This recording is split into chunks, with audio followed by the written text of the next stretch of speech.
नमस्कार दोस्तों, आज के हमारे इस वीडियो पे आप लोगों का स्वागत है। दोस्तों, हमारे देश में गरीबी एक बहुत बड़ी समस्या है। इससे जूझने के लिए देश का हर नागरिक कड़ी मेहनत करता है।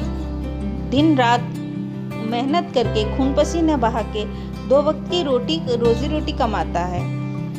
कोई सरकारी नौकरी करता है तो कोई प्राइवेट का जॉब करता है।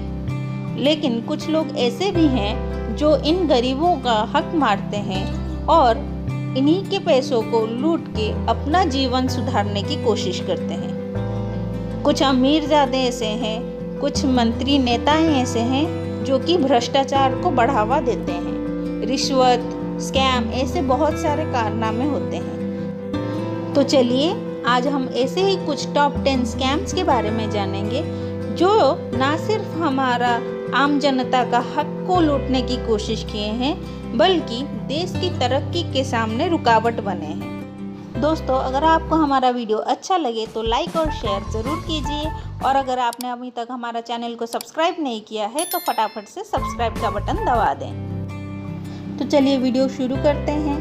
नंबर 10 पे आता है बोफोर्स स्कैंडल। ये एक प्रमुख हथियार घोटाला है जो कि 1980 और 90 दशक के दौरान इंडिया और स्वीडन के बीच हुआ था।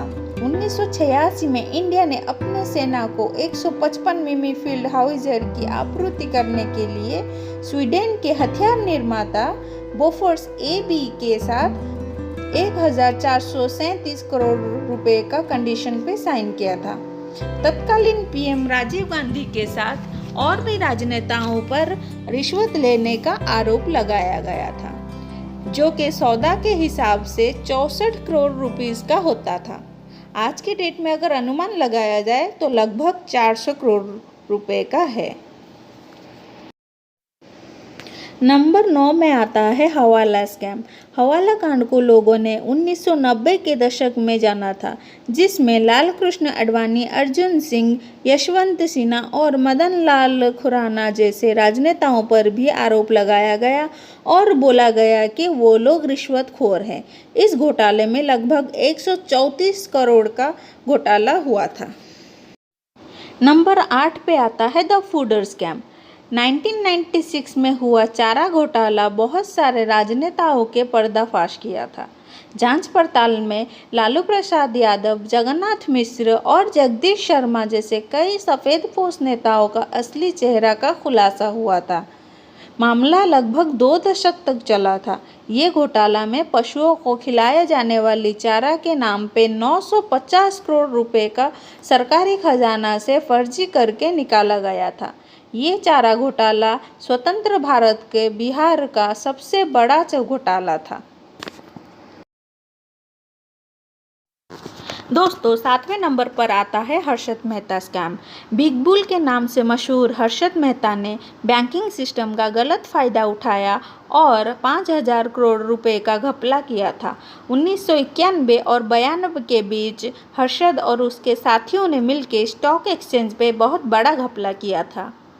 हर्षद मेहता के वकील ने स्टेटमेंट में बोला था कि इस स्कैम में उस वक्त के तत्कालीन प्रधानमंत्री पीवी नरसिम्हा राव का हाथ है और इसको हर्षद मेहता स्कैम के बदले पीवी नरसिम्हा राव का स्कैम का नाम दिया था। सुचिता दलाल नाम के एक पत्रकार ने इस स्कैम को जनता के पास पहुंचाया था। बाद में हर्षद को 72 आपराधिक अपराधों के आरोप भी लगाया गया। इसके ऊपर एक फिल्म भी बनी है। अभी नंबर 6 में है विजय माल्या स्कैम। एक टाइम था जब लोग विजय माल्या को किंग ऑफ गुड टाइम्स बोलते थे, लेकिन आज चीज़ें कुछ अच्छी नहीं है। जी हाँ, हम शराब के कारोबारी विजय माल्या के बारे में ही बात कर रहे हैं। 2016 में देश में धोखाधड़ी और मनी लॉन्ड्रिंग के आरोप लगाने के बाद विजय माल्या देश छोड़कर फरार है। विजय माल्या पर 9000 करोड़ से अधिक बकाया है, जिससे विजय माल्या ने किंगफिशर एयरलाइंस को विफल करने से रोकने के लिए लोन के रूप में लिया था, लेकिन उसने धोखा दिया। उसे अभी हाल ही में कोर्ट ने भगोड़ा घोषित किया है। दोस्तों, नंबर 5 में अभी आता है Nirav Modi PNB bank scam. Top 10 scam में से ये सबसे विवादित स्कैम में से एक है। ये धोखाधड़ी बोला जाए तो पीएनबी बैंक के ब्रेडी हाउस ब्रांड के जरिए हुआ था। सिर्फ नीरव मोदी ही नहीं, उसके चाचा और पीएनबी बैंक के 2 वरिष्ठ अधिकारी भी इसमें शामिल थे। 2018 में पीएनबी ने सीबीआई पर नीरव मोदी और उस कंपनी के ऊपर आरोप लगाते हुए केस फाइल किया, जो कि पीएनबी से लेटर ऑफ अंडरटेकिंग्स पाने से जुड़ी थी। इसका मतलब ये है कि जिन कंपनीज ने लोन के अमाउंट भुगतान करने में विफल रहे हो, तो पीएनबी को वो अमाउंट देना होगा। हमारे देश में ये घोटाला 11,400 करोड़ रुपए का था। अभी 4th नंबर पर आता है सत्यम स्कैम। 2009 में हुए इस कॉर्पोरेट घोटाले को भारत का एनरॉन स्कैंडल भी कहा जाता है।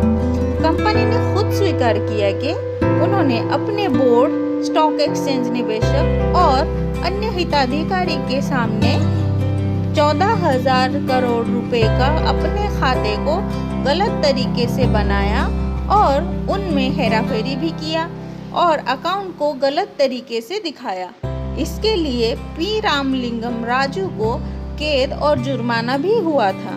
अभी 25 जून 2013 को कानूनी तौर पे टेक महिंद्रा और सत्यम को मर्ज कर दिया गया है, क्योंकि महिंद्रा ने 46% शेयर्स सत्यम का खरीदा हुआ था। Number 3, Commonwealth games scam. इस स्कैम का मूल्य लगभग 70,000 करोड़ का था। 2010 में इंडिया में आयोजित कॉमनवेल्थ गेम्स ने विवादों और भ्रष्टाचारों के लिए हेडलाइंस बन चुकी थी। इस वजह से इस स्कैम का लिस्ट में 3rd नंबर पर आता है। 2010 में कॉमनवेल्थ गेम्स के अध्यक्ष सुरेश कलमाड़ी पर भ्रष्टाचार और गलत व्यवहार के आरोप लगाए गए। ये भी बोला गया कि एथलीटों को अलॉटेड घर के बजाय बहुत ही खराब और भयानक परिस्थितियों में रहने के लिए मजबूर किया गया था। 2nd नंबर पे है 2G spectrum scam. Biggest scam in India list में कहा जा सकता है कि ये सारे घोटाले का माँ है। अभी सुप्रीम कोर्ट ने कहा है कि स्पेक्ट्रम स्कैम ने दूसरे सारे स्कैम को पीछे डाल दिया। इस घटना ने पूर्व टेलीकॉम मंत्री ए राजा 2G स्पेक्ट्रम स्कैम में सीएजी द्वारा दोषी बताए जाने के बाद रिजाइन देने के लिए मजबूर भी किया गया था, जिस वजह से देश का लगभग 1,76,000 करोड़ का नुकसान हुआ। इसमें गनीमोजी निधि और बहुत सारे मोबाइल कंपनीज भी शामिल थे। दोस्तों, नंबर 1 पे आता है कोयला स्कैम। कोयला घोटाला एक राजनीतिक घोटाला है जो 2012 में सामने आया था। इसमें कई राजनेताएं भी शामिल थे। बोला जाता है कि कांग्रेस पार्टी के अध्यक्ष भी इसमें शामिल थे। जब 2004 और 2009 के बीच 194 कोयला को अवैध रूप से अलॉट करने के लिए सरकार पर आरोप लगाया गया था। हालांकि सीएजी ने शुरू में ही 10 लाख करोड़ रुपए से अधिक लॉसेस का अंदाजा लगाया था।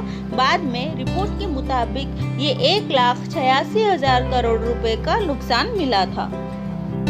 तो फ्रेंड्स, ये थी हमारे देश के टॉप 10 स्कैंडल्स के नाम।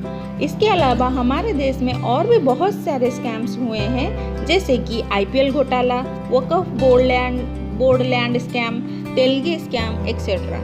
दोस्तों, हम ये नहीं बोल रहे कि देश के सारे बड़े अमीर आदमी खराब हैं या फिर नेताएं खराब हैं, पर ऐसे भी कुछ भ्रष्टाचार और लुटेरे अमीरों के वजह से आज हमारे देश तरक्की के रास्ते में धीमी चल रही है। हमारे लॉ सिस्टम को इन भगड़ों के खिलाफ इतना सख्त होना ज़रूरी है ताकि हमारा आने वाला पीढ़ी और का फ्यूचर सेफ सिक्योर हो सके। Thanks for watching.